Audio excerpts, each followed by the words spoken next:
बहुत समय पहले नीलगिरी जंगल में एक बहादुर खरगोश रहता था, रणवीर। वह न सिर्फ तेज था, बल्कि बहुत ही चालाक और बुद्धिमान भी था। लेकिन उसे हमेशा रोमांच की तलाश रहती थी। रहस्यमयी संदेश। एक दिन रणवीर को एक पुरानी जादुई किताब मिली, जिसमें लिखा था, समुद्र के उस पार एक शापित द्वीप है, जहां छुपा है अनमोल खजाना। लेकिन वहां तक पहुंचना आसान नहीं, क्योंकि वहां छाया है दुष्ट आत्माओं का साया। रणवीर की आंखों में चमक आ गई। मुझे इस द्वीप पर जाना ही होगा। समुद्री यात्रा और पहला खतरा।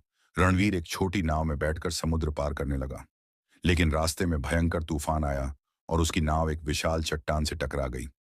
रणवीर किसी तरह तैरकर किनारे पहुंचा, लेकिन वह जगह कोई आम द्वीप नहीं था। यह वही शापित द्वीप था, जिसके बारे में किताब में लिखा था।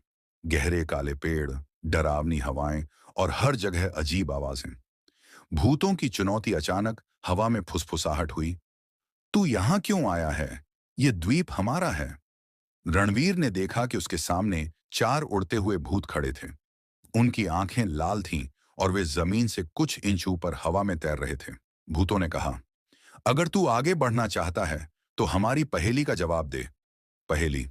मैं सब कुछ निगल सकता हूं, रोशनी, समय और यहां तक कि सबसे बड़े योद्धा को भी। मैं कौन हूं?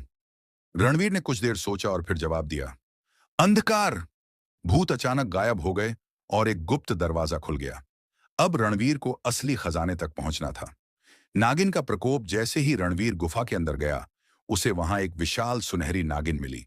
उसकी आंखें चमक रही थीं और वह हवा में लहराते हुए गुर्राई, मैं इस खजाने की रखवाली करती हूं। अगर इसे चाहिए तो मुझे हरा कर दिखाओ। रणवीर ने देखा कि नागिन की पूंछ जहरीली थी और उसकी फुफकार से ही जमीन कांप